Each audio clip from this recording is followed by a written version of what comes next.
अच्छा, इस वीडियो में हम आपको कैनेडियन इमिग्रेशन के बारे में कुछ क्विक स्टेप्स बताएंगे कि कैसे स्टार्ट करना है इमिग्रेशन को और कौन सी चंद चीज़ें ऐसी होती हैं जो आपको हेल्प कर सकती हैं to start your journey in in for the Canadian immigration. और ये सारी जर्नी फोकस है ऑन द एक्सप्रेस एंट्री, जिसको फेडरल स्किल वर्कर प्रोग्राम भी कहते हैं या एफएसडब्ल्यू भी कहते हैं। और जो भी जितनी भी डिस्कशन होगी वो अ, उसी से लिंक करती है। तो हमने यहाँ बेसिक 5 एक्टिविटीज़ लिस्ट डाउन की हुई हैं जो कि जब आप अपनी एक्सप्रेस एंट्री की जर्नी स्टार्ट करते हैं तो उससे पहले आपको क्या क्या चीज़ें करनी चाहिए। तो इसमें जो सबसे पहली चीज़ है वो है evaluation of degrees from HEC. आप जब भी एक्सप्रेस एंट्री में अपनी प्रोफाइल क्रिएट करते हैं तो वहाँ वो आपकी डिग्री की इवैल्यूएशन मांगता है फ्रॉम कैनेडियन इंस्टीट्यूट। और कैनेडियन इंस्टीट्यूट की इवैल्यूएशन की प्री रेक्विजिट है कि आपकी डिग्रीज एचईसी से रिकग्नाइज्ड होनी चाहिए। तो आपकी बैचलर्स और मास्टर्स की डिग्री जो है आप एचईसी से रिकग्नाइज करवाएंगे। उसकी वेबसाइट यहाँ दे दी है, तो मैं डायरेक्ट वेबसाइट पे ही चला जाता हूँ। तो जो एचईसी की वेबसाइट है वो ये है। इस पे आपको पूरा प्रोसीजर के अटेस्टेशन के लिए क्या करना है और क्या फीस है और पूरा तरीक़ेकार जो है वो इस पे मिल जाएगा। और जब आप ये पढ़ लें तो फिर ये दूसरा इसी में एक लिंक दिया हुआ है जो कि eservices.hec.gov.pk है। और इस पे अगर आप क्लिक करेंगे तो ये आपको डायरेक्ट फिर उस पोर्टल पे ले जाएगा जहां आपने अपना लॉगिन क्रिएट करना है और सारा प्रोसेस स्टार्ट करना है। तो ये दोनों लिंक यहाँ मौजूद हैं। तो ये सबसे पहली चीज़ है। उसके बाद दूसरी चीज़ जो है वो आपने एजुकेशन क्रेडेंशियल असेसमेंट, जिसको हम इवैल्यूएशन भी कह सकते हैं, वो आपने कैनेडियन इंस्टीट्यूट से करवाने हैं। कैनेडियन इंस्टीट्यूट्स मुख्तलिफ हैं। ये आपकी अपनी चॉइस है कि जो आपको रीज़नेबल लगे, जिसका प्रोसेसिंग टाइम उनकी वेबसाइट पे कम आ रहा हो और जिसके बारे में मुख्तलिफ फोरम्स में ये बताया जा रहा हो कि ये मास्टर्स की वैल्यूएशन देते हैं या नहीं। क्योंकि हर किसी का मैकेनिज्म अलग है, बट इन द एंड सब वैल्यूएशन ही दे रही होते हैं। तो यूनिवर्सिटी ऑफ टोरंटो है, उसकी वेबसाइट यहाँ मौजूद है। IQS है अल्बर्टा की, उसकी यहाँ मौजूद है। और WS है। देर ऑल द सेम। तीनों से आप करवा सकते हैं और तीनों जो हैं वो एक्सपेंस एंट्री के लिए एलिजिबल हैं। तो हम एक करके इनकी वेबसाइट्स क्विकली देख लेते हैं। तो ये IQS की वेबसाइट है। इस पे इनका पूरा सारी चीज़ें हैं। और एक और चीज़ कि जो आप डिग्री वैल्यूएशन कराते हैं वो 5 साल के लिए वैलिड होती है। और ये इस पे सारी डिटेल्स आपको मिल जाएगी कि किस तरह वैल्यूएशन कराना है, क्या है तरीक़ेकार। दूसरी जो है वो वैस है। अगेन ये भी एक और एवेल्यूएशन की है और इसमें भी आपको सारा प्रोसीजर जो है इनकी इस वेबसाइट पर मिल जाएगा। और जो आखिरी है वो यूनिवर्सिटी ऑफ टोरंटो है और उसकी वेबसाइट पर भी जाके आप अगर यहाँ अप्लाई नाउ करेंगे तो ECA फॉर इमिग्रेशन प्रोग्राम्स यहाँ इसको मिल जाएगा। कुछ फोरम्स जैसे फेसबुक के फोरम्स हैं जो कि एक्सप्रेस एंट्री से डील करते हैं, उस पर मुख्तलिफ लोगों के मुख्तलिफ एक्सपीरियंसेस हैं इन इंस्टीट्यूट्स के बारे में। तो वो ज़रूर एक दफ़ा गो थ्रू कर लें कि और उसकी बेसिस पे कि कौन सा इंस्टीट्यूट सही है। क्योंकि उन्हीं फोरम्स पे कुछ लोगों ने ये भी कहा है कि उनकी मास्टर्स की डिग्री को बैचलर्स एवेल्यूएट किया था WES ने। और कुछ ने ये कहा कि उनकी मास्टर्स की डिग्री को इजीली यूनिवर्सिटी ऑफ टोरंटो ने इवैल्यूएट करके और रिकग्नाइज कर लिया था। तो अगेन इसीलिए इवैल्यूएशन स्टार्ट करने से पहले अच्छा है कि आप थोड़ा सा रिसर्च कर लें। दूसरी चीज़, उसके बाद जब आपकी डिग्री की इवैल्यूएशन हो जाए और इसकी अगेन टाइमलाइंस भी आप मुख्तलिफ फोरम्स पे देख सकते हैं कि आजकल क्या चल रही है। वैसे 1 से 2 मंथ्स का टाइम होता है जो इनका नॉर्मल टाइम था, लेकिन कोविड में काफ़ी इम्पैक्ट हुआ था और कोविड में ये अप टू 6 मंथ्स ये टाइम ले रहे थे। थर्ड चीज़ है उसके बाद आइल्स। तो आइल्स अगर आप पाकिस्तान में हैं तो ब्रिटिश काउंसिल है और ब्रिटिश काउंसिल की वेबसाइट यहाँ है, उस पर आप क्लिक करें and it will tell you everything कि क्या फीस स्ट्रक्चर है, क्या डेट्स हैं, क्या स्केड्यूल है, वो सारी चीज़ें आपको यहाँ मिल जाएंगी।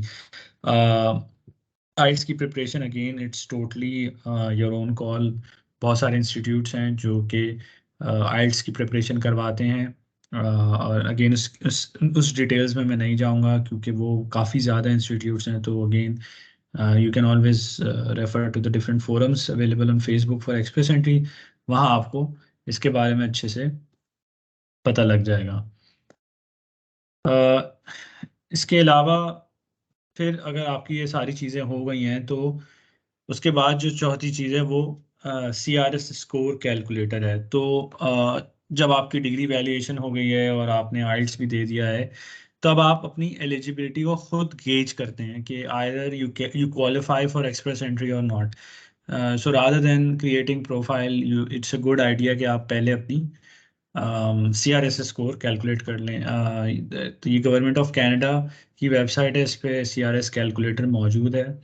और वो CRS कैलकुलेटर इस वेबसाइट पे है cic.gc.ca, और लिंक मौजूद है एक्सेल की फाइल में। इसमें आपने अपनी डिटेल्स डालनी होती हैं कि for example it will ask you what's your marital status. Let's say कि आप और आपकी वाइफ जो हैं वो अप्लाई कर रहे हैं, तो आप मैरिड लिखेंगे। दूसरा सवाल ये पूछेगा, इज योर स्पाउस और common law partner a citizen और a permanent resident of Canada. तो वो नहीं है तो आप इसको नो कर देंगे। इसके बाद अ, वो तीसरा सवाल पूछेगा, विल योर स्पाउस और common law partner will come with you to Canada. Let say अगर आप दोनों ही माइग्रेट कर रहे हैं तो आप यस कर देंगे। देन वो आपकी एज पूछेगा। लेट से आपने अपनी एज बता दी कि you are 28 years of old। Then वो ये पूछेगा कि what is your level of education. तो enter the highest level of education for which you earned a Canadian degree और यू हैव एन ECA। तो जो हम इस वक्त इवेल्युएशन करवा रहे थे आइजर वेस्ट यूनिवर्सिटी ऑफ टोरंटो या कैस से, IQS से, तो वो यही है। तो इसमें आप लेट से अगर उन्होंने आपकी मास्टर्स की इवेल्युएशन कर दिया तो आप मास्टर सेलेक्ट कर लेंगे। देन ये पूछेगा कि have you earned a Canadian degree. Late से भाई आपने अगर बाहर से नहीं पढ़ा और आपकी सारी तालीम पाकिस्तान की है, उसको नो कर देंगे। फिर वो ये पूछेगा कि have you taken any official languages like English और फ्रेंच। तो आप कहते हैं आपने अगर आइल्स दिया हुआ तो आप यस कर देंगे, और वो सिर्फ 2 साल पुराना आइल्स एक्सेप्टेबल होता है। फिर which language test did you take for your first official language. तो आप आइल्स पे क्लिक करेंगे। और इसमें आप अपना जो भी स्कोर है वो यहाँ लेट से एंटर कर देंगे। लेट्स आपकी स्पीकिंग में 7 है, लिसनिंग में 7.5 है, और राइटिंग में 7 है। अगर आपने कोई और टेस्ट दिया है तो आप वो भी यहाँ डाल सकते हैं। उसको आप नॉट एप्लीकेबल कर दें अगर आपने कोई और टेस्ट नहीं दिया। फिर वो आपसे पूछेगा कि work experience in the last 10 years, how many years of skilled work experience in Canada you have. तो अगर आपका नहीं है तो आप नन कर दें। फिर वो पूछेगा in the last 10 years how many total years of foreign work experience, यानी कि आपका पाकिस्तान का कितना एक्सपीरियंस है। जो भी एक्सपीरियंस वो कर दें। लेट्स से मैंने 3 years और मोर कर दिया है। Do have a certificate of qualification from a Canadian province. तो वो आपके पास नहीं है, तो आप नहीं नो कर दें। अगर आपके पास कोई वैलिड जॉब ऑफर नहीं है किसी कैनेडियन ऑर्गेनाइजेशन से तो भी इसको नो कर दें। इसी तरह कोई आपका अगर आपकी किसी प्रोविंस से कोई नॉमिनेशन आई है तो आप इसको यस करें, अगर नहीं आई है तो नो करें। ये PNP प्रोग्राम्स कराते हैं। अगेन आप गूगल पे जाके PNP कनाडा लिखेंगे तो आपको मुख्तलिफ प्रोविंसेस के मुख्तलिफ प्रोग्राम्स दे देगा। तो PNP से ये फ़ायदा होता है कि अगर आपको कोई प्रोविंस की तरफ से कोई इनविटेशन टू अप्लाई आ जाता है, और वो आपका स्कोर इसमें बढ़ा सकता है। तो let's for the sake of argument हम कहते हैं कि भाई नहीं, हम तो फर्स्ट टाइम एक्सप्रेस एंट्री में अप्लाई कर रहे हैं। फिर डू यू और your spouse have at least one brother और sister living in Canada who is a citizen और परमानेंट रेजिडेंट। अगर ऐसा नहीं है तो आप नो कर दें, ऐसा है तो यस कर दें। um, फिर वो आपकी स्पाउस की भी एजुकेशन पूछेगा। लेट से आप इसमें भी मास्टर्स कर दें सिलेक्ट। फिर उसके बाद इन द लास्ट 10 years वो आपकी स्पाउस का भी पूछेगा कितना एक्सपीरियंस है, तो जो भी एक्सपीरियंस है वो आप एंटर कर दें। और फिर स्पाउस का भी आप लेट से आइल्स का डाल दें स्कोर, और सेम ही कुछ डाल दें जो भी उनका स्कोर हो।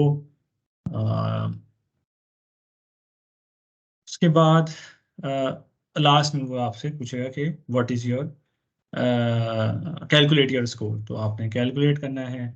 और ये मुख्तलिफ फैक्टर्स हैं जिनको वो देख रहा होता है, तो इसको आप डिटेल में स्टडी कर सकते हैं कि एज के क्या पॉइंट्स हैं।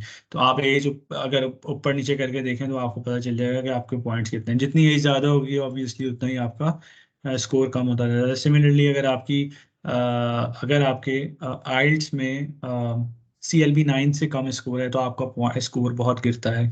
अगर CLB 9 है तो बहुत अच्छा है, और CLB 10 है तो it's the best score that you can have. फिर इसी तरह लेवल ऑफ एजुकेशन है, और इसी तरह की सारी डिफरेंट चीज़ें हैं, तो फिर ये आपका एक स्कोर बना के दे देता है। तो let's say this is your score. फिर आप ये देखते रहें कि स्कोर आजकल क्या चल रहे हैं। लेट से अगर स्कोर 490 है या 500 है तो इट मीन्स दैट आपको या आइल्स इम्प्रूव करने की ज़रूरत है, या फिर आप कोई फ्रेंच लैंग्वेज का कोर्स कर सकते हैं। यही दो तरीके होते हैं जिससे आप अपना स्कोर बढ़ा सकते हैं। या तीसरा तरीका ये है कि आपके पास कोई PNP की इनविटेशन आ जाए, या कोई जॉब ऑफर आ जाए, या आपका कोई बहन भाई हो कनाडा में, जिससे स्कोर काफ़ी बूस्ट कर जाता है। और लास्ट चीज़ ये है कि जब आपने CRS कैलकुलेट स्कोर कर लिया और आप समझते हैं कि जो स्कोर पिछले 6 महीनों में चल रहे हैं ऑन एन एवरेज आपका चांस है उसमें, तो आप ज़रूर अपनी प्रोफाइल क्रिएट कर लें। इसकी भी लिंक यहाँ मौजूद है, और वो इस तरह से होगा, और इस पर फिर पूरा आपने अपना लॉगिन क्रिएट करके पूरा ऑनलाइन फॉर्म फिल करना है।